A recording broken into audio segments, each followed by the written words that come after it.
आज जो है यादव समाज जो है परिश्रमी समाज है।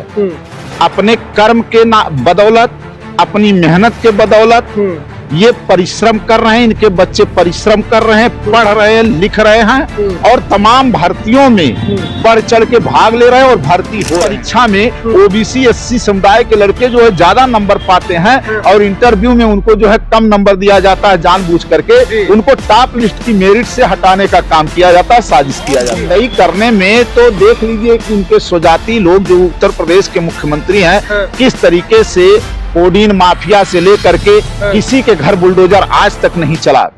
उत्तर प्रदेश में समाजवादी पार्टी पर लगातार ये आरोप लगता रहा है कि जब समाजवादी पार्टी की सरकार हुआ करती थी तो सिर्फ यादवों की भर्ती होती थी और यादव अन्य पिछड़ों के हक और अधिकार खाया करते थे।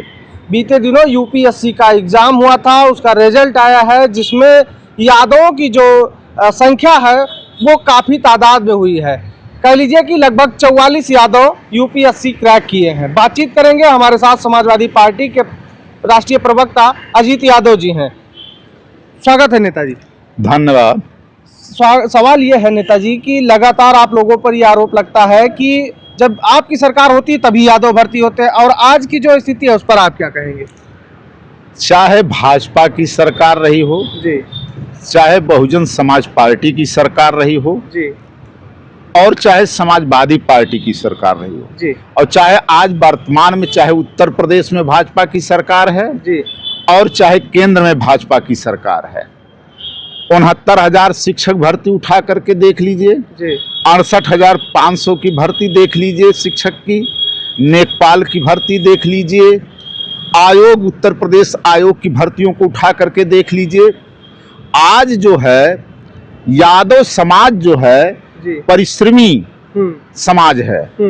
अपने कर्म के बदौलत, अपनी मेहनत के बदौलत ये परिश्रम कर रहे हैं। इनके बच्चे परिश्रम कर रहे हैं, पढ़ रहे हैं, लिख रहे हैं और तमाम भर्तियों में बढ़ चढ़ के भाग ले रहे हैं और भर्ती हो रहे हैं। कल्याण सिंह के समय में भर्तियां जब आई थी, एक शिक्षक भर्ती आई थी और एक पुलिस की भर्ती आई थी। हमें जहां तक याद आ रहा है कि कल्याण सिंह जी जब मुख्यमंत्री थे तो उन्होंने कहा था, उनसे जब प्रेस वालों ने कहा कि सबसे ज्यादा पुलिस भर्ती में यादव समाज के लोग हो गए हैं, तो कल्याण सिंह ने जानते हैं क्या जवाब दिया था कि मैं एक बार कल्याण सिंह ने कहा कि मैं जा रहा था सुबह 4 बजे, देखा कि सड़क पे यादव समाज के लड़के जो है दौड़ रहे थे, परिश्रम कर रहे थे और ठंडी के महीने में पसीना से तरबतर थे।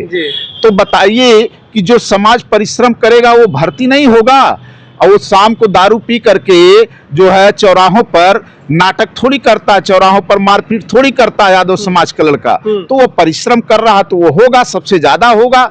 और ये तो आरोप बेबुनियाद लगाए गए थे। उत्तर प्रदेश की सरकार जब अखिलेश जी की सरकार थी तो प्रधानमंत्री से लेकर के जो मीडिया थी, मीडिया से लेकर के और प्रधानमंत्री बदनाम किया गया था। मीडिया ने पूरा का पूरा सीरीज चलाया हुआ था कि 86 में 56 यादव हो गए। 12 से लेकर के 17 तक उत्तर प्रदेश में अखिलेश यादव जी की सरकार थी। उस समय कभी भी 86 वैकेंसी आई ही नहीं थी एसडीएम की। केवल झूठा बेबुनियाद आरोप लगाया गया और योगी जी बिना जाने समझे, बिना पढ़े लिखे, बिना तथ्यों को जाने जो मन में आता है सदन से लेकर के जहां जाते हैं बोल देते हैं। कभी कहते हैं कि 46 में 56 यादव हो गए हैं और यहां तक कि प्रधानमंत्री, उनका तो छोड़िए, प्रधानमंत्री क्या बोल देंगे, क्या कर देंगे, झूठों का तो अंबार है उनके पास, लगातार झूठ बोलते हैं। हम कहते हैं कि आज भाजपा की सरकार है, आप उठा करके भर्तियों को देख लीजिए। हमने बताया ना, शिक्षक भर्ती, पुलिस की भी भर्ती हुई है, उसमें सबसे ज्यादा यादव समुदाय के लोग हुए हैं, लेकिन तब भी रोकने का काम किया गया है। और 69,000 में पिछड़े समुदाय, दलित समुदाय के लोगों का तो आरक्षण ही ये सरकार खा गई। अगर ये इस तरीके से बेईमानी न किया जाए, भ्रष्टाचार न किया जाए, इनको रोकने का साजिश न किया जाए, हम कहते हैं कि भर्तियों से इंटरव्यू हटा दिया जाए तो ओबीसी और दलित समुदाय के सबसे ज्यादा लोग होंगे। क्योंकि जो आयोग की भर्तियां हो रही हैं, इंटरव्यू के नाम पर लिखित परीक्षा में ओबीसी एससी समुदाय के लड़के जो है ज्यादा नंबर पाते हैं और इंटरव्यू में उनको जो है कम नंबर दिया जाता है, जानबूझ करके उनको टॉप लिस्ट की मेरिट से हटाने का काम किया जाता है, साजिश किया जाता है। एक सवाल ये उठता है कि आप कह रहे हैं यादव मेहनती होता है, लेकिन आज के परिवेश में देखेंगे तो तमाम लोग ये आरोप लगाते हैं कि सबसे ज्यादा माफियागिरी गुंडई में सबसे ज्यादा यादव आगे है और मेहनत नहीं कर रहा है। अरे भाई, उत्तर प्रदेश के तो आंकड़े देख लीजिए ना, जब से योगी जी की सरकार आई है यादवों पे आरोप लगाया जा रहा है, यादवों को मारा पीटा जा रहा है, यादवों को थाने में जो है ले जा करके बैठा के मार दिया जा रहा है, कहीं इनकाउंटर कर दिया जा रहा है, फर्जी इनकाउंटर कर दिया जा रहा है। जौनपुर का फर्जी इनकाउंटर देखा है आपने, नोएडा का जितेंद्र यादव का फर्जी इनकाउंटर देखा है आपने, झांसी के पुष्पेंद्र यादव का फर्जी इनकाउंटर आपने देखा कि सारे के सारे फर्जी इनकाउंटर साबित हुए कि नहीं हुए। अरे यही अयोध्या के मोहित खान के ऊपर बलात्कार का केस लगा पॉक्सो एक्ट में, हाई कोर्ट ने उनको बरी कर दिया कि नहीं कर दिया। अरे सोनम वांगचुक के ऊपर देशद्रोह एनएसए लगा करके बंद किया गया था, ये सरकार वापस क्यों कर ली एनएसए, क्यों जो है उनको बाइज्जत बरी किया गया। इस देश में जो पर्यावरणविद हैं, जो देश से प्रेम करने वाले हैं, जो देश को बचाना चाहते हैं, जो देश के बारे में सोचते हैं, वो इस सरकार उनके ऊपर फर्जी मुकदमा लाद करके राजद्रोह एनएसए लगा करके उनको फंसाने का काम कर रही है।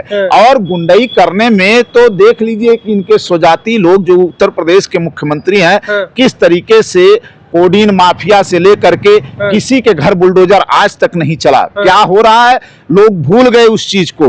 तो ये सरकार आरोप केवल लगाती, बेबुनियाद आरोप हैं। यादव समाज के लोग अब जागरूक हो गए हैं, पढ़ रहे हैं, लिख रहे हैं, परिश्रम कर रहे हैं और आगे जा रहे हैं। इनकी एक सोच है, ये भी समाज में अब देखिए, जो भी सामाजिक दृष्टि से, आर्थिक दृष्टि से, राजनैतिक दृष्टि से, ऐतिहासिक दृष्टि से जो समाज मजबूत होगा उसको बदनाम करने की कोशिश की जाती है। तो अब ये जो है कारवां रुकने वाला नहीं है, चाहे वो संघ लोक सेवा आयोग हो, चाहे उत्तर प्रदेश लोक सेवा आयोग हो, चाहे अधीनस्थ की भर्तियां हो, चाहे शिक्षक की भर्तियां हो, चाहे पुलिस की भर्तियां हो, यहाँ कोई भी भर्ती हो।